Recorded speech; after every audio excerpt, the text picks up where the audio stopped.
தெரிந்து கொள்ளப்பட்ட வேத வசனம்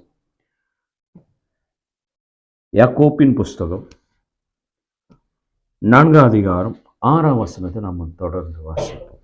யாக்கோபின் புஸ்தகம்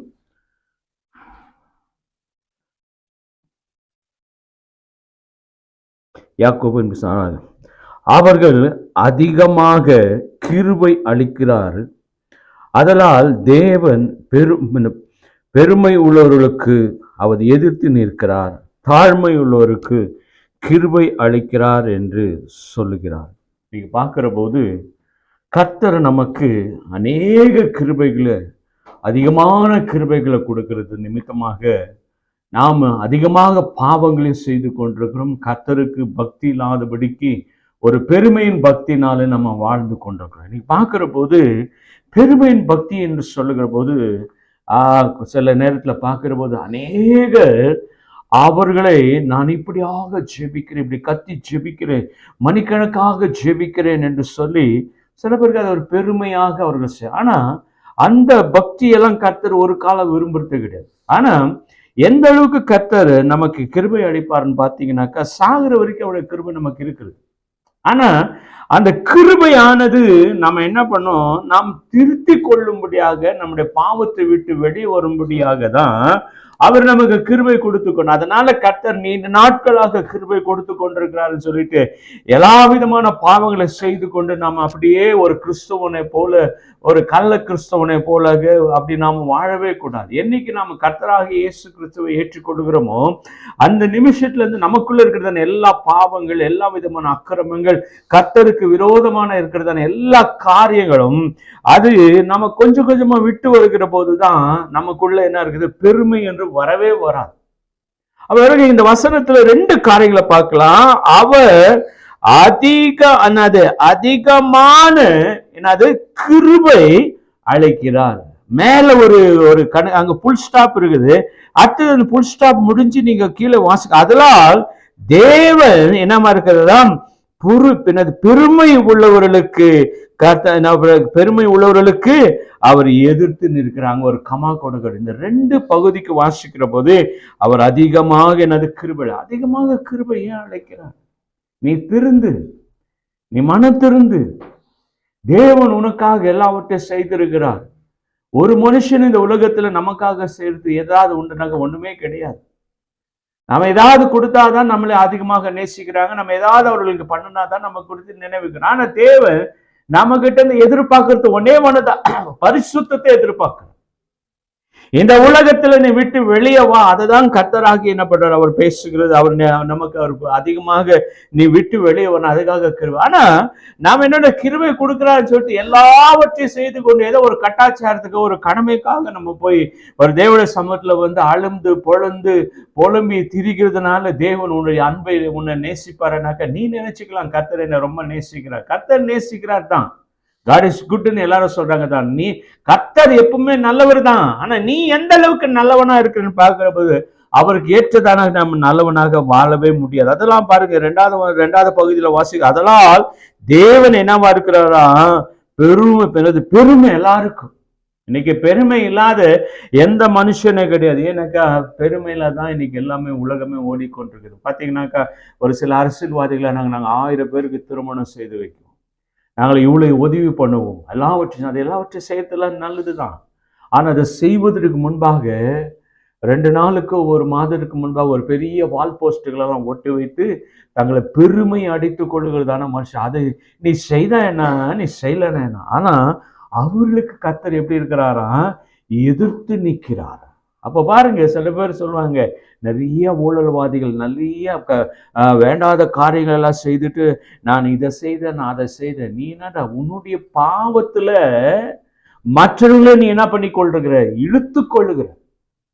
அந்த பாவத்திற்கு நாமல் என்ன இருக்கக்கூடாது, அடிபணிந்து போகக்கூடாது. அப்போ நம்ம யோசிக்கணும், ஒரு நல்லவன் நான் அதிகமா செய்யவே மாட்டான், அவனுக்கு இருக்கிற அளவுக்கு தான் அவன் செய்வான். ஆனா நிறைய ஏமாத்துறோன்னு பாருங்க, அதிகமாக செய்துக்கிறோம். அதாவது நக்காவை என்ன சொல்லலாம், நான் செய்கிற பாவத்துல நீங்களும் என்ன பாருங்க, பார்ட்னரா இருங்க. அப்ப நாம எப்படி இருக்கணும்னா, நான் செய்கிற தான தர்மத்துல நீங்களும் என்னவா இருக்கிறோமா, பார்ட்னரா இருக்கிற. அந்த தான தர்மம் எப்படி இருக்குதுமா, அதை நேர்மையாக வழியில சம்பாதித்து நேர்மையாக இருக்கிறவற்றில தான் நாம என்னவா இருக்கணும், அதை செய்யணும். ஆமா, இங்கே பார்க்கிற போது பெருமை, பெருமை இல்லாத மனுஷன் யாருமே கிடையாது. நானும் பெருமை தான் இருப்பேன், எனக்கும் கொஞ்சம் அங்கே எங்கன்னா ஒரு மூலையில் இருக்கும். நாம இப்போ இதை பார்த்து கொண்டிருக்கிறவங்களுக்கு அவங்களுக்கு என்ன இருக்கு, அந்த பெருமை இருக்கும். நமக்குள்ள என்ன இருக்கக்கூடாது, அந்த பெருமையே இருக்கக்கூடாது. அப்போ அவளுக்கு கர்த்தர் என்ன பண்ணுவாரா, கிருபை அளிப்பார் நினைக்கிறீங்களா? அழிக்கவே மாட்டார். அவளுக்கு எப்படி இருப்பாராம், அவர் எதிர்த்து நிற்கிறவரா இருக்கிறார். இந்த ஒரு வசனத்துல பலவிதமான காரியங்கள் இருக்குது. ஏன்னாடா அவர் அதிகமாக என்னவா இருக்குது, கிருபை அளிக்கிறாருன்னு பார்த்தீங்கன்னாக்கா, அதான் கிருபை அளிச்ச உடனே அவனுக்கு என்ன வருது, பெருமை வருது. பெருமை வந்துவிட கீழே வாசிக்கிற போது அவர்களுக்கு அவர் என்னவா இருக்கிறதா, எதிர்த்து நிற்கிறவரா இருக்கிறார். எதிர்த்து நீ பாருங்க, நான் நல்லது, சில பேர் சொல்லுவாங்க நான் இவ்வளோ நல்லது செய்கிறேன், எனக்கு யாருமே சப்போர்ட் பண்ணுறதுல கிடையாது, என்னை எல்லாரையும் ஒரு மாதிரி, அந்த இடத்துல தான் கர்த்தர் நமக்கு எதிர்த்து நிற்கிறார். அப்ப அதுதான் அங்க சொல்லப்பட்டிருக்கிறது. அவர் தேவன் பெருமை உள்ளவர்களுக்கு எதிர்த்து நிற்கிறார் என்று சொல்லுகிற போது, ஏன் எதிர்த்து நிற்கிறார்? நீ தேவனுடைய சித்தத்தின் பிரகாரம் செய்யாததுனாலே அவர் உனக்கு என்னவா இருக்கிறாரா, எதிர்த்து நிற்கிறவரா இருக்கிறார். அவ பாருங்க, அது 3வது பகுதியில வாசிக்கிற போது, தாழ்மை உள்ளவர்களுக்கோ கிருபை அளிக்கிறார். நம்ம எப்பவுமே தாழ்மையா இருக்கும். தாழ்மைனா சில பேர் என்னது, எல்லாருக்கும் நல்ல ஆசை உடைமைகளா இருக்கும். ஆனா எங்கன்னா ஒரு மீட்டிங்ல பார்க்கறது ரொம்ப தாழ்மையாக, ரொம்ப தாழ்ந்து போய் உட்காருறது, எல்லாருக்கும் ஒரு கை எடுக்கிறது, இது தாழ்மை இல்லை. தன்னை வேஷதாரியாக தான் மாற்றிக்கொள்ளாதபடிக்கு அவனுடைய வாழ்க்கையை என்னவா இருக்கணுமா, தாழ்மையாக இருக்க வேண்டும். 4 பேர் பார்த்தா ஒரு மாதிரி தாழ்மை. வீட்டுல பாக்குற சிங்கத்தை போல கெர்ச்சிக்கிறவனாக இருக்கக்கூடாது. எப்படி இருக்கிறியோ வீட்லயே எப்படி இருக்கிறியோ அதுதான் வெளியிலேயே இருக்கணும். வீட்டுல ஒருவேளை தாழ்மையா இருந்தாக்கா வெளியிலே தாழ்மையாக இருக்கணும். ஒருவேளை நீ எப்படி இருக்க வேண்டுமா, வீட்டுல ஒரு தானாக்கா பாக்குற போது இந்த காரியங்கள் எல்லாம் வச்சு என்ன இருக்குதா, வீட்டுல பாக்குற போது எலிய போல இருப்பாங்க, ஆனா வெளியில அந்த பூனையை போல எகிறது தானே காரியங்கள் எல்லாம் இருப்பாங்க. நம்ம அப்படிவே இருக்கக்கூடாது. நமக்குள்ள எந்த ஹேபிட், எந்த ஒரு பழக்கம் வழக்கம் இருக்கிறதோ சில பேருக்கு அது வெளி காட்டிடும். ஆனா தேவன் அதுதான் சொல்றாரு. அந்த 6ஆம் வசனத்துல பல உண்மைகளை கர்த்தர் யாக்கோபு நிமித்தமாக, யாக்கோபு யாரு, தேவன் இயேசு கிறிஸ்துனுடைய ஒரு சகோதரனாக இருக்கிறார். அப்போ சகோதரன் யாக்கோபு என்ன பாத்தீங்கன்னாக்கா, இயேசு தன்னுடைய ஊழியத்தை செய்த நாட்களிலே 3 வருஷத்துக்கு நாட்களிலே யானே ஒரு முறை என்ன ஆச்சு தெரியுமா, யாக்கோபு யூதா அவருடைய சகோதரர்கள் எல்லாரும் வந்து இயேசுவை பார்க்கும்படியாக தன் தாயோட போது இயேசு சொல்லிட்டார், எனக்கு யாருமே தாயும் கிடையாது சகோதரனே கிடையாது, என்னுடைய வார்த்தையின் பிரகாரம் நடக்கிறவன் என்னுடைய பிதாவுடைய சித்த, அவர்கள் தான் என்னுடைய சகோதரர். அப்போ என்னாச்சுன்னா ஒரு வெறுப்பு வருது யாக்கோபு.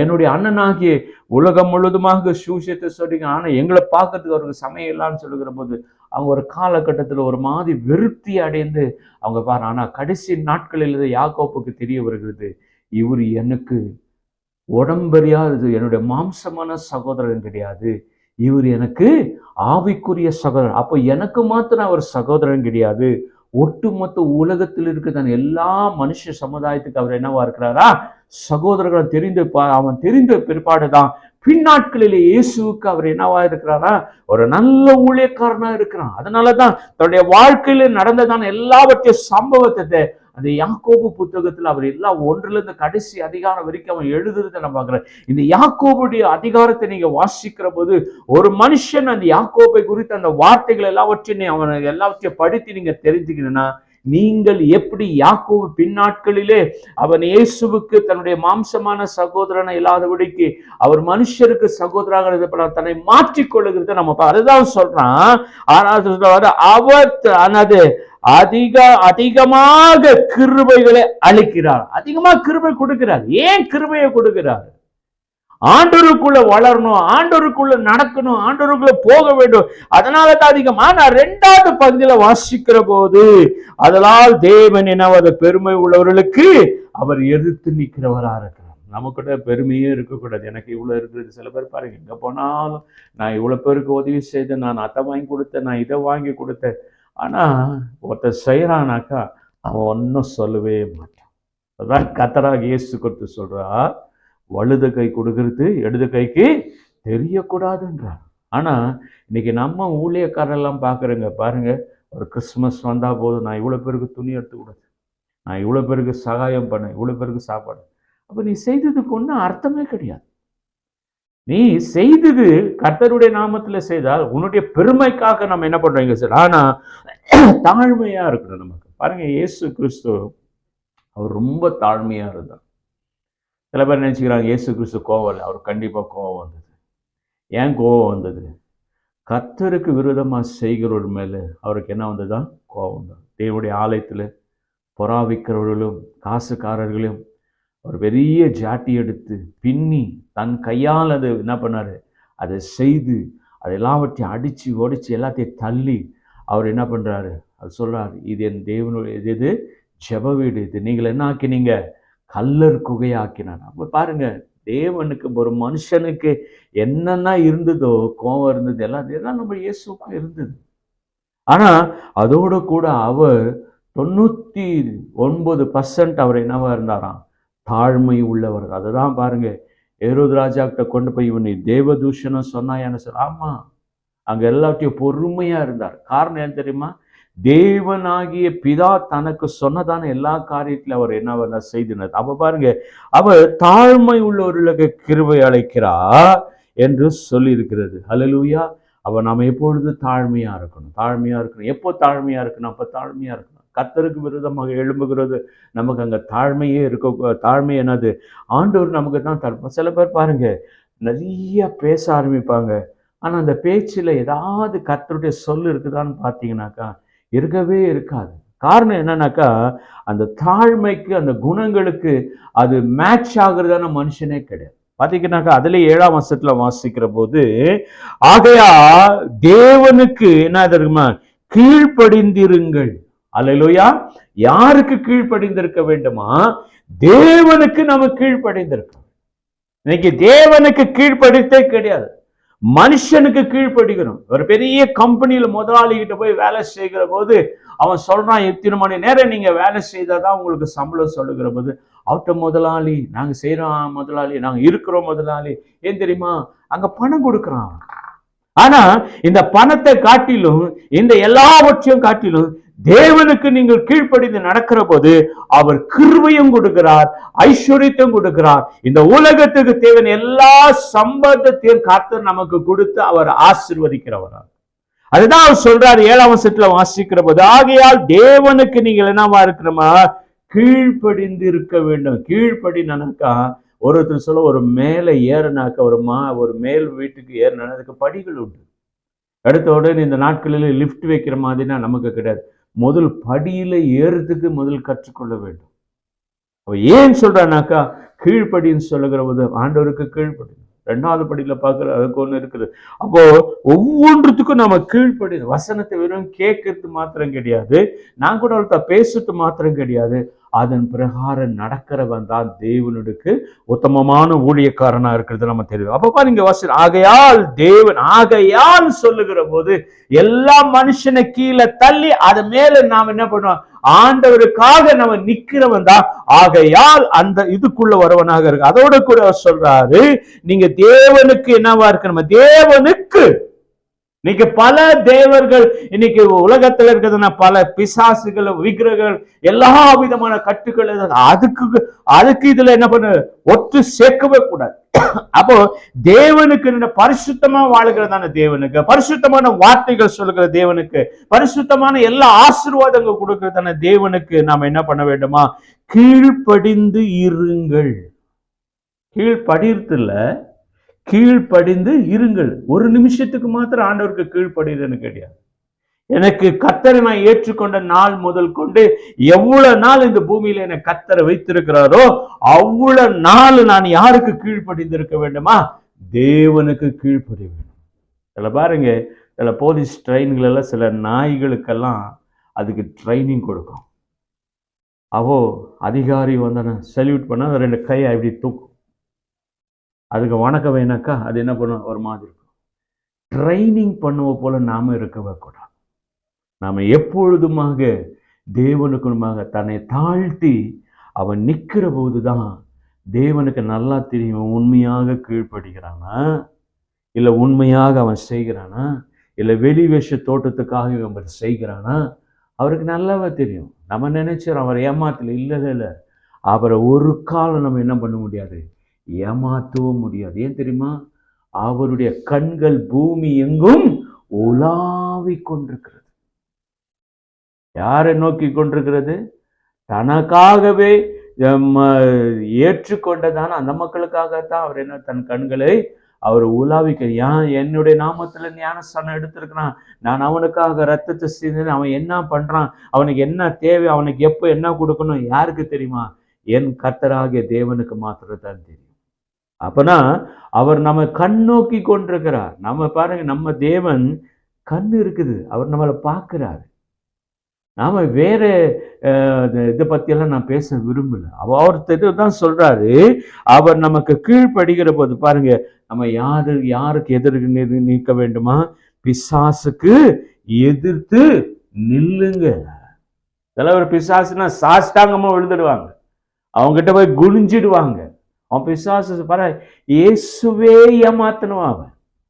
அவர் ஞானஸ்தானம் எடுத்து அவர் கரை ஏறின உடனே அடுத்த நிமிஷம் பிசாசு அவரை கொண்டு போறோம். பிசாசு கொண்டு போய் தான் உண்டாக்கினதான இந்த உலகத்தையே நான் உனக்கு தருகிறேன், எனக்கு சாஷ்டாங்கமாக விழுன்னு சொல்றான். அப்ப எந்த இயேசு படைத்ததான தேவனுகிட்டே அவன் இந்த அளவுக்கு போய் பேசுறானாக்கா, நம்மள அவன் அட்டாக் பண்றதுக்கு ரொம்ப கஷ்டம்லாம் தேவையில்லை, ஈஸியா கதை நம்மள முடிச்சிடும். அதுதான் அங்க தேவன் தெளிவா சொல்றாரு, யாக்கோபு தெளிவா சொல்றது என்னன்னாக்கா, நீங்கள் பிசாசுக்கு எதிர்த்து நில்லுங்க. ஆமா, அவனோட ஓடக்கூடாது, அவனோட சேர்ந்து பாவத்தை செய்யக்கூடாது. அவன் எங்கெல்லாம் கொண்டு போகிற நம்மளை பாருங்க. இன்னைக்கு பல விதமான இந்த உலகத்துல ஆசையினால் இன்னைக்கு இந்த உலகம் விழுந்து கிடக்கிறது. எதனால விழுந்து கொண்டிருக்கிறது?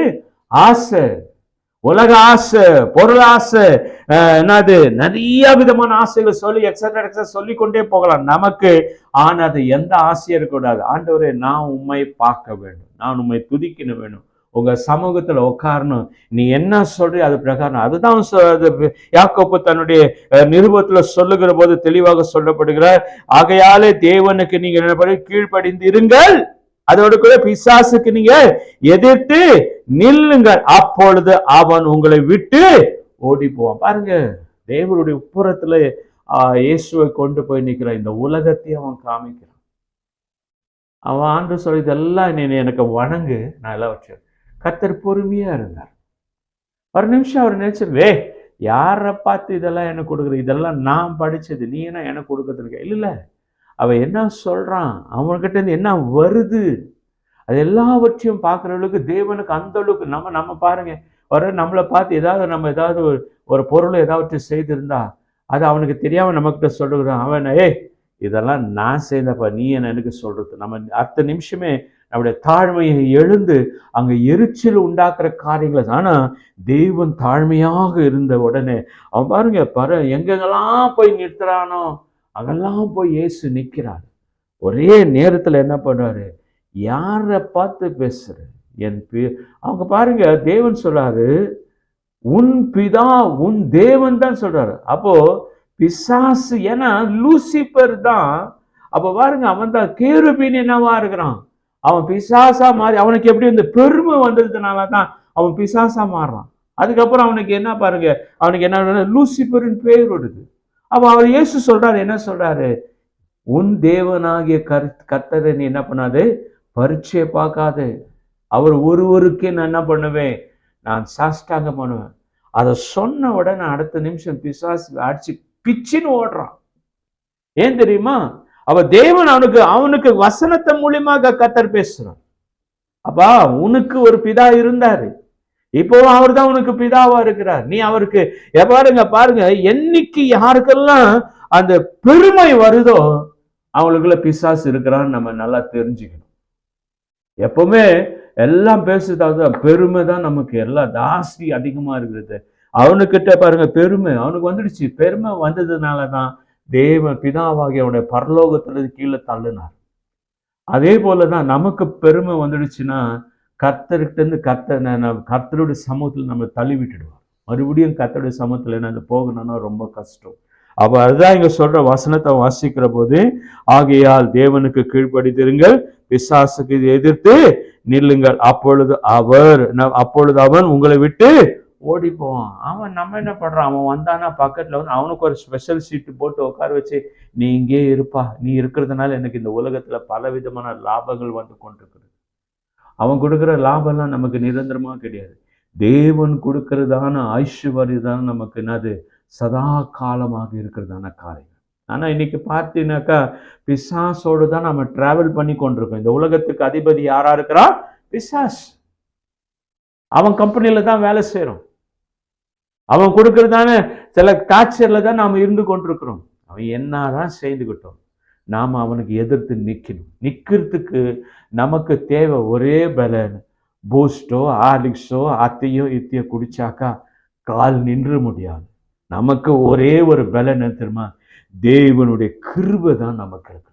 அதுதான் அந்த கிருபையை கர்த்தர் அதிகமாக கொடுக்கும். அந்த கிருபையினால தான் நாம நிக்கணும். என் சுய பலத்தினால அல்ல, அவருடைய பலத்துல தான் நிக்கணும். அப்பொழுதுதான் பிசாசுக்கு எதிர்த்து நிக்க முடியும். சில பேர் பிசாசு வந்து அதே நீங்க பாத்தீங்கன்னாக்கா இன்னைக்கு பல பேர் இன்னைக்கு ஊழியக்காரங்களா பெரிய தவறு செய்யறதுன்னா விச் கிராப்புன்னுவாங்க, உனக்கு இதை செய்து வச்சுக்கிறாங்க. கர்த்தருடைய பிள்ளைகளுக்கு எந்த விச் கிராப்பும் கிடையாது. கர்த்தரை உண்மையாக தொழுது கொள்கிற பிள்ளைகளுக்கு என்னாகும் புஸ்தகத்துல என்னது 23ஆம் அதிகாரத்துல சொல்லப்பட்டிருக்கிறதாக சொல்றது என்னது, இஸ்ரவேலுக்கு விரோதமாக மந்திரமில்ல, யாக்கோபு விரோதமில்ல, குறி சொல்லும் கிடையாது. அப்படி சொன்ன தேவன் வெறும் அது என்னாமத்து பழைய காலத்து கிடையாது, புதிய ஏற்பாடு நாட்களிலும் நமக்கு அதிகமாக கர்த்தர். ஏன் தெரியுமா, பிசாசு நம்ம கிட்ட நின்று வாழாட்ட முடியாது. அவன் பல்லு பிடிங்கினதானே பாம்பு. சும்மா வந்து புஷு புஷுனாக்கா உன் புஷ் எல்லாம் திக்கிற வெளியே போன்னு சொல்லணும். அங்க அதுதான் சொல்றாரு, எதிர்த்து நிக்கணும். தேவனுக்கு விரோதமாக என்கிட்ட இருக்குதான்னு எந்த செயல்கள் இருந்தா, கர்த்தாவே இது என்ன நான் மாற்றிக் கொள்ளுகிறேன், எனக்கு அந்த கிருபை நீங்க கொடுங்க. ஆண்டவர் பலவிதமான கிருபைகளை கொடுக்கிறார். அந்த கிருபை அதுதான் சொல்ற. இன்னொரு வசனத்தை நம்ம வாசிக்கிற போது, ஒரு வசனத்தை நம்ம வாசிக்கலாம். நீதிமொழி புஸ்தகம் 22ஆம் அதிகாரம் 4ஆம் வசனத்தை வாசிக்கிற போது, தாழ்மை உள்ளவர்களுக்கு கர்த்தர் பயப்படுதலும் வரும், பல ஐஸ்வர்யமும் மகிமையும் ஜீவனுமா இருக்கிறது. அல்லேலூயா. இங்கே தாழ்மை உள்ளவர்களுக்கு கர்த்தர் என்ன கொடுக்கிறாராம், முதல்ல பயப்படுதல் கொடுக்கிறார். அல்லேலூயா. தாழ்மை உள்ளவர்களுக்கு கர்த்தர் என்ன பயப்படுகிறது, அந்த கிருபையை கர்த்தர் கொடுக்கிறார். நம்ம எப்போ பாருங்க, நம்ம ஏதாவது செய்தா கூட என் கர்த்தர் எல்லாவற்றையும் செய்வார். கர்த்தர் இன்னைக்கு எல்லாவற்றையும் அவர் கொடுக்கிறவராக இருக்கிறார். அவர் ரெண்டாவது பார்க்கிற போது, அவர் நமக்கு என்னது வரும் பல ஐஸ்வர்யமும், பல ஐஸ்வர்யம், ஒரு ஐஸ்வர்யம் கிடையாது. தாழ்மை உள்ளனுக்கு என்ன கொடுக்கிறாராம், பல ஐஸ்வர்யங்கள். சில பேர் சொன்னாங்க, என்ன வெறும் தங்கத்தையே சேர்த்து வைக்கணும், அது ஒரு மாதிரி விஷயம். இன்னும் சில பேருக்கு இருக்குது நிறைய மண்ணு, அதாவது ஆஸ்திகளை சேர்க்கறது, இடங்களை வாங்குறது. சில பேருக்கு இந்த வண்டிகை மேல அது ஒரு மாதிரி ஒரு ஐஸ்வர்யம். நமக்கு அப்படி கிடையாது, எல்லாத்துக்கும் சேர்த்து ஒன்னா கொடுக்கிறார். அவ பாருங்க, சில தாழ்மை உள்ளவருக்கு கர்த்தருக்கு பயப்படுதலுக்கும் வரும் பலனி என்ன, பல விதமான படம். 3 காரியம். ஒன்று அங்க சொல்றார் ஐஸ்வர்யம். முதல் என்ன கொடுக்கிறாரா, ஐஸ்வர்யம். அதுக்காக போய் கஷ்டப்பட்டு முட்டி மோதி எல்லாவற்றையும் சம்பாதிச்சாலும், சில தமிழ்ல ஒரு ஜான் ஏறுனா ஒரு முழம் சரங்கும், கீழே போயினே இருப்பாங்க. அப்போ அது அப்படியே நமக்கு இருக்கணும்னாக்கா நம்ம என்ன பண்ணணும், தாழ்மை உள்ளவர்களா இருக்கணும். வேறு அங்கே சொல்லப்பட்டிருக்கிறது ஐஸ்வர்யம். முதல் ஐஸ்வர்யத்தை கொடுக்கிறார். ரெண்டாவது பார்க்கிற போது மகிமை, மூணாவது பார்க்கிறது ஜீவன். இந்த மூணுமே சேர்ந்து ஒரு கிறிஸ்துவ என்ன சொல்லப்படுகிறது, விசுவாசிக்குள்ள அது இருக்கணும். என்னது, சில பேருக்கு ஐஸ்வர்யத்திலே போய் விழுந்து கிடக்கும். ஆனா இங்க சொல்றாரு, ஆண்டவர் சொல்றாரு, நான் ஐஸ்வர்யம் மொத்தம் கொடுக்குறேன், மகிமையும் கொடுக்குறேன், ஜீவனமா இருக்கிறேன். சில பேர் சொல்றாங்க நிறைய சம்பாதிச்சுப்பான், ஆனா அதெல்லாம் அனுபவிக்காமலே அவன் செத்து போயிட்டான்பா. இல்லாதுங்க. அப்போ பிதாக்கள் என்ன சேர்த்து வைக்கணுமா, தன்னுடைய பிள்ளைகளுக்கு ஐஸ்வர்யத்தை சேர்க்கணும், அதோடு தாழ்மையும் அந்த பிள்ளைகளுக்கு கற்றுக் கொடுக்கணும். நல்ல கர்த்தரை துடிக்கிறதான பழக்கங்களையே பிதாக்கள் தன்னுடைய பிள்ளைகளுக்கு நாம் அதை கொடுக்க வேண்டியது. அப்போ பாருங்க, இந்த வசனத்தை இங்க சொல்லப்பட்டுகிறது ஐஸ்வர்யம் மகிமைன்னு சொல்லுகிற போது நம்மளை பார்த்தாவே தெரியணும் இவங்க கர்த்தருடைய பிள்ளைங்களப்பா. சில பேர், நான் ஒரு தடவை எங்கேயோ மீட்டிங்கில் எங்கேயோ இருந்தேன், நான் சைலண்ட்டாக இருந்தேன். ஒரு நீங்கள் கிறிஸ்தவங்களா அப்படின்னு. ஆமாம் கிறிஸ்துவம். எது சொல்கிறீங்க? சைலண்ட்டாக இருக்கிறீங்களா? அந்த சைலண்ட்டுக்கு அன்றைக்கி தான் நான் தெரிஞ்சுக்கினேன் அதுக்கு ஒரு இது காரியமாக இருக்குது. சில பேர் லொடலான்னு பேசிட்டு இருப்பாங்க, நீங்கள் பேசுகிறதே கிடையாது, கம்முனே இருக்கிறீங்க. மற்றவங்க பாருங்கள் எப்படி பேசினுக்கிறாங்க. அப்போ அதை நமக்கு என்ன கொடுக்குறாரா? அந்த மகிமை கொடுக்குறாரு. நம்ம மூஞ்சிலே நல்லா தெரியும் இவன் தாழ்மையாக இருக்கிறானா, இவன் கோபமாக இருக்கிறானா. அகத்தின் என்னது ஒரு முகத்தில் தெரியும். அப்போ நம்ம உள்ளத்தில் கர்த்தர் இருந்தாருன்னா அவன் மூஞ்சில் நல்லாவே தெரியும். எல்லாம் மூஞ்சியில் கர்த்தரும் தெரிய மாட்டார், எதுவுமே தெரியாது. அங்கே கிடையாது. அவர் வந்து பாருங்க, 3வது பகுதி ஜீவன். என்ன பாருங்க, நான் நல்லா இருக்கிறேன்ப்பா, நல்ல ஆரோக்கியமாக இருக்கிறார். யாருன்னா வந்து கேட்டாங்கன்னாக்கா, என்னப்பா எப்படி இருக்கிறேன்னு, அதையான் கேட்குறேன். எங்கே பார்த்தாலும் வியாதிகள், எங்கே பார்த்தாலும் கஷ்டங்கள். நம்ம எப்போ பார்த்தாலும் ஆண்டவர்கிட்ட சொல்லணும். அவர் கொடுக்குறாரோ கொடுக்கலையோ, இருக்குதோ இல்லையோ, நம்மக்கிட்ட என்ன சொன்னோம், நான் நல்லா இருக்கிறேன். அதுதான் நம்ம சொல்ல வேண்டும். அப்போது தான் ஆண்டவரே சொல்கிறேன், நான் எதுவுமே கொடுக்கலன்னு கூட என் பிள்ளை நல்லா இருக்குதுன்னு சொல்கிறான் பாருங்க. அவனுக்கு இன்னும் கொஞ்சம் வச்சுக்கோ, இன்னும் கொஞ்சம் கொடு, சாப்பிடு. நம்ம பாருங்கள் நல்லா சாப்பிட்டுனே இருக்கணும், அப்படியெல்லாம் இருக்கக்கூடாது. கர்த்தர்கிட்ட நம்ம என்னவா இருக்கணுமா, 3 காரியங்களை பெற்றுக்கோ. 1 ஐஸ்வர்யமும், 2வது என்னதுங்க மகிமை, 3வது ஜீவனுமாக. இது 3 நம்ம பெற்றுக்கோ. அப்போ இது 3 நமக்கு கிடைக்கணும். முதல் தாழ்மை இருக்கணும். 2வது கர்த்தருக்கு பயப்படுகிறவளா இருக்கும். அப்ப பாருங்க, ஒரு வசனத்துல 3 4 என்னது 1 2 3 6 நம்ம பிரிச்சுக்கலாம். முதல்ல தாழ்மை, 2வது கர்த்தருக்குள், 3வது பயப்படுதலுக்கு வரும் மனது, இது 4வது வரும் பலன். என்ன பலன் கர்த்தர் கொடுக்கிறாரு? ஐஸ்வர்யமும். அடுத்தது என்ன கொடுக்கிறாரு? மகிமையை கொடுக்கிறார். 3வது என்ன கொடுக்கிறாரு? ஜீவனை கொடுக்கிறார். 6வது. இப்ப இந்த 6 காரியங்களை ஆதாமுக்கு கர்த்தர் கொடுத்திருந்தாரு. எங்க கொடுத்திருந்தாரு? தோட்டத்துல கொடுத்திருந்தார். அப்ப இது 3, இந்த 4 என்ன பண்றான்? இந்த 3ஐயும் யார் திருடின்னு வரான்? பிசாசு திருடின்னு வரான். அவனுக்கு இந்த உலகத்தை ஆளக்கூடிய தன் அதிகாரத்தை கர்த்தர் கொடுத்திருந்தாரு. தேவனுடைய மகிமை அவனுக்கு கொடுத்திருந்தார். அந்த மகிமை இருக்கும்போதுதான் ஆதாமு சாயங்கால நேரத்தில் குளிர்ச்சியான வேளையில எப்படி இருந்தாங்க? அவங்க 2 பேர் பேசினாங்களாம், முகமுகமா பேசுறாங்க. தெரியுமா? தேவர்கிட்ட இருந்த மகிமை யார்கிட்ட இருந்துச்சுங்க? ஆதாமுகிட்ட இருந்துச்சு.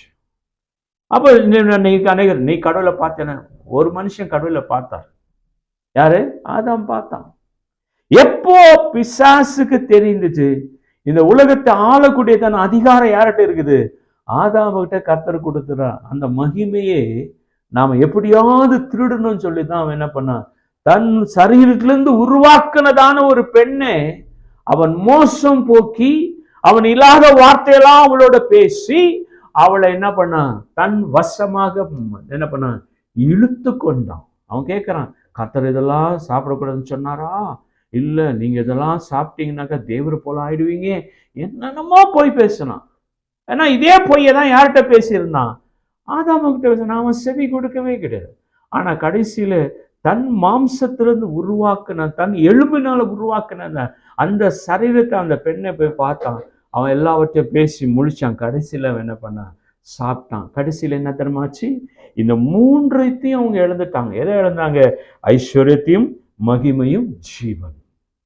இப்ப இந்த 3ஐ மீட்டு கொள்ளும்படியாக தான் தன்னுடைய பிந்தின நாட்களை அப்புறம் ஆதாமாக இயேசு கிறிஸ்து வருகிறார். அவர் மூலியமாக தான் அந்த ஐஸ்வர்யத்தையும், அந்த மகிமையும், ஜீவனையும் கர்த்தர் எது மூலியமாக நமக்கு கர்த்தர் கொடுத்தாருங்க? சிலுவையின் மூலியமாக நமக்கு அதை கர்த்தர் கொடுத்தார். அது மீட்டெடுத்தார். இப்போ மறுபடியும் அதை எடுத்துக்கூட மறுபடியும் அவனுக்கிட்ட நம்ம மறுபடியும் அடமானத்துக்கு வச்சுருக்கோம். சில பேர் வாழ்றதுக்காக பல பேர் சாகடிக்கிறத நம்ம பார்க்கணும். நமக்கு அதெல்லாம் தேவை. உண்மையான ஆசீர்வாதம் எங்கேருந்து வரணுமா? கர்த்தரிடத்திலிருந்து வரணும். உண்மையான மகிமை எங்கேருந்து வரணும்? கர்த்தரிடத்துல வர வேண்டும். உண்மையான ஜீவன் எங்கேருந்து வரணுமா? கர்த்தரிடத்துல. ஆனா இந்த உலகத்துக்குரியதான ஐஸ்வர்யம் நமக்கு இங்கேயே போயிடும். இந்த உலகத்துக்குரிய மகிமை இங்கே கடந்து போகும். இந்த உலகத்துக்குள்ள இருக்கிற ஜீவன், ஆனா ஒரு ஜீவன் உண்டு, நித்திய நித்திய காலமாக பிதாவோடு பரலோகத்துல அது சாவே இல்லாதபடிக்கு நித்திய ஜீவனுக்குள் பிரவேசிக்க இந்த உலகத்துல நாம் எப்படி இருக்க வேண்டும் அப்படி இருக்கணும். அதுதான் கர்த்தர் சொல்கிறது, நீங்கள் தாழ்மை உள்ளவர்களா இருக்கணும். என்னது? எதிர்த்து யாருக்கு எதிர்த்து நிற்க வேணுமா? யாருக்கு எதிர்த்து நிற்கணும்? அவனுக்கு எதிர்த்து நிற்கணும். யாருக்கு தாழ்மை இருக்கணும்? அவருக்கு தாழ்மையா இருக்கணும். அந்த அளவுக்கு தாழ்மையா இருக்கணும். அந்த அளவுக்கு கிருபை கிருபை கொடுத்த உடனே இல்லாத ஆட்டெல்லாம் ஆடவே கூடாது. அந்த கிருபை அவருக்காக தான் பிரயோஜனமாக இருக்கு. கர்த்தர் தான் சொல்ல, கர்த்தர் கிருபையே கர்த்தர் என்ன பண்ணுவாரு? அதிகமாக கொடுக்கிறவரா இருக்கு. அவ அதிகமாக கிருபை கொடுக்கறதுனால அதிகமாக நம்ம பாவத்தை செய்த பாவத்திலே என்னது எரும மாடு சேத்துல விழுகிறது போல நமக்கு பாவத்திலே விழுங்கக்கூடாது. கழுவி அதுல இருந்து சுத்தப்படுத்தி நம்மளை கர்த்தர் கொண்டு வந்து அவர் சிலுவைக்கு முன்பாக நம்மளை வைத்திருக்கிறார். அப்போ அங்க இன்னும் பரிசுத்தமாக இருக்கிற போதுதான் நம்முடைய வாழ்க்கையில கிருபை மேல கிருபை தந்து இந்த பூமியில கர்த்தர் நம்மளுக்கு ஆசீர்வாதமாக கர்த்தர் தாமே இந்த வசனங்களை ஆசீர்வதிப்பார். God bless you. கர்த்தர் உங்களை ஆசீர்வதிப்பார்.